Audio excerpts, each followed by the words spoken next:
the Harrahs Rincon San Diego North Rock Band Tournament Finals. Here we go.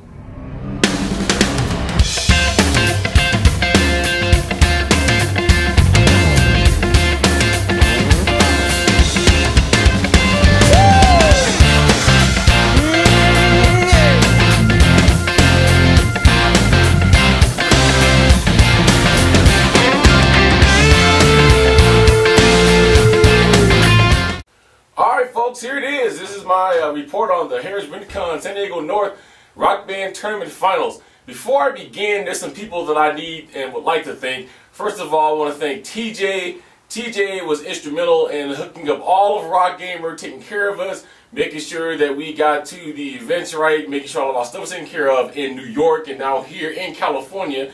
So TJ, thank you very, very much. Excellent job. Also to thank Elizabeth, who is my contact at Harrahs Rincon. Anything I needed, anything I wanted, she was accommodative. She made sure that we got into our room, made sure that we were taken care of, was there on premises to show me the spot right away when we got there. I couldn't ask for anything better. So I want to thank these two individuals right here off the bat and say thank you, and I really appreciate it.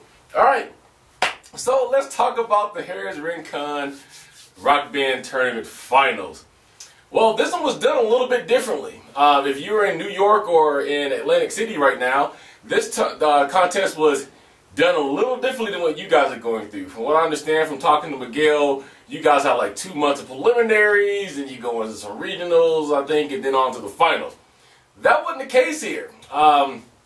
First of all, just to get this out, Harrahs Rincon sits on an Indian reservation, so they have to go by tribal gaming rules, being that it's owned by Native Americans, okay?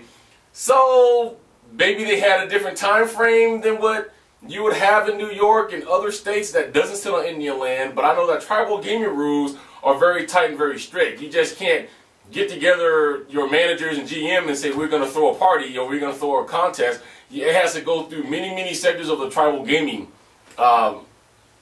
process before it even gets approved, okay? So the way they did this one here was the whole month of March was what they call practice. So if you signed up and came out, and the whole month of March, you was able to come back in April the 3rd, and able to compete to win the grand prize, which is going to the grand finale here at Las Vegas, winning $10,000 and having the opportunity to open up for the B-52s, all right?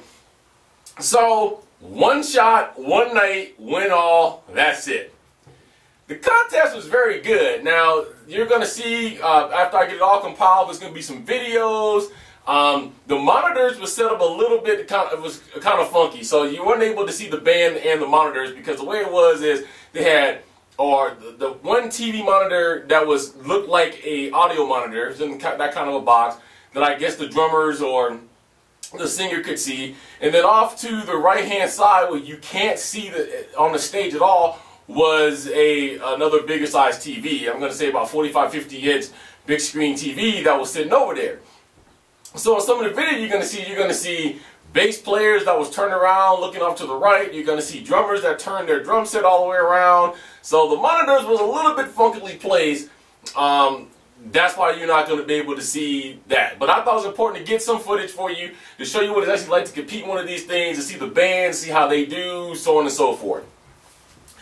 So, in the overall scheme of things, tournament-wise, it went very good. Basically, there was some controversy, and I know I was tweeting about this. If you guys follow me on Twitter or on Facebook, there was pictures that was sent up all night long from me. As every band took the stage, I had at least 1 photo or 2 photos. For a while, you were getting photos from TwitPics, and then you was getting photos from Radar. So I was trying to cover this the best that I could. Some of the photos that went to Radar came out very blurry. That's because, as much as I love my iPhone, the iPhone just is not a action camera. But I did have my professional Canon camera with me, and I took some pictures of that. So those will be up, maybe in a montage here, but definitely in a blog that's going to be coming out about this as well. There'll be some pictures there, and I'm going to try to put them up on Flickr and things of that nature. But let's talk about how the contest started and what ended up happening, because it was kind of phenomenal.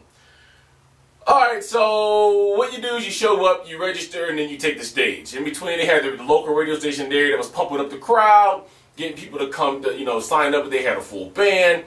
There were some bands that had been there since the whole month, for the whole month of March, so they had some fans up in the corner, things of that nature. The first band to take the stage was a young band. I don't think anybody in this band was over the age of 25, and they go by the name of the Happy Kleenex.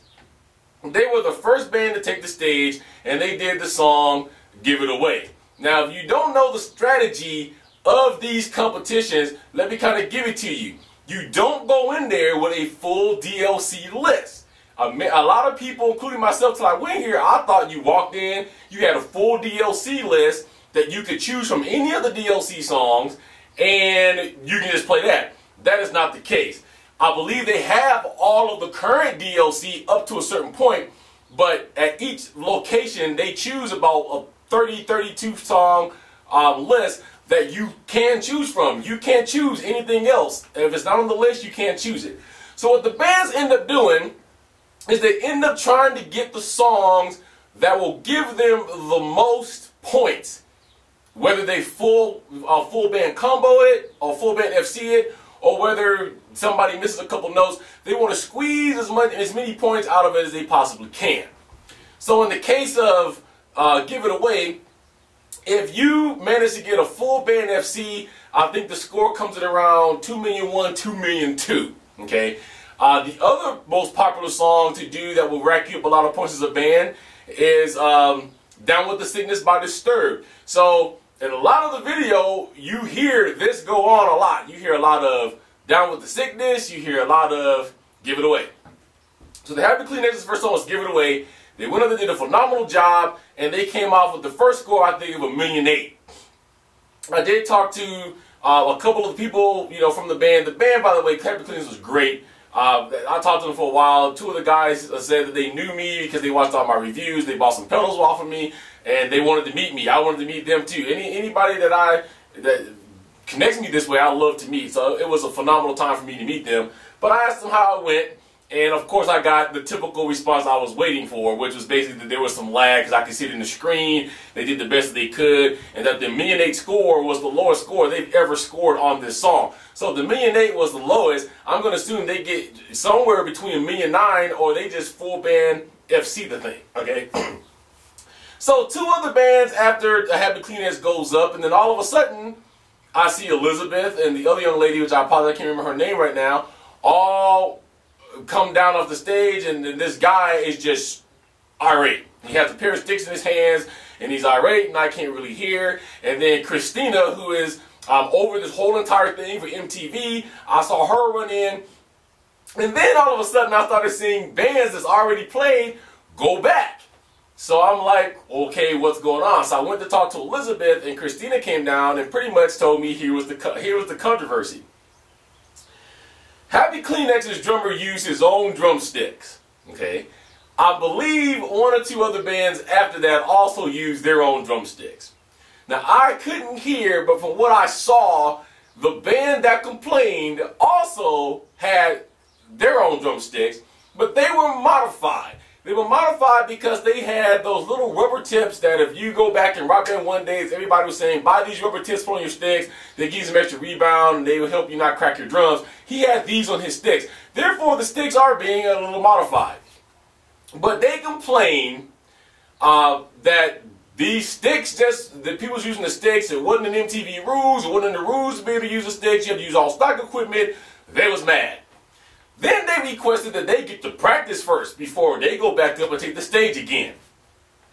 So I'm talking to Christina, she broke down the rules that MTV has put out for this contest. And the rules that she gave to me, if I can repeat it right, was this. Yes, it is in the MTV rules that you have to use all the stock equipment. Stock equipment, though, being the drum heads, the stock guitars, the stock microphone, but microphone stands, guitar straps, as well as drumsticks are accessories, therefore is allowed. But because this one band complained, I believe the name of the band was Crestline, okay, because they complained, all of the first round scores were immediately thrown out. The bands had to come back and replay all over again, and then this is how the winner was determined.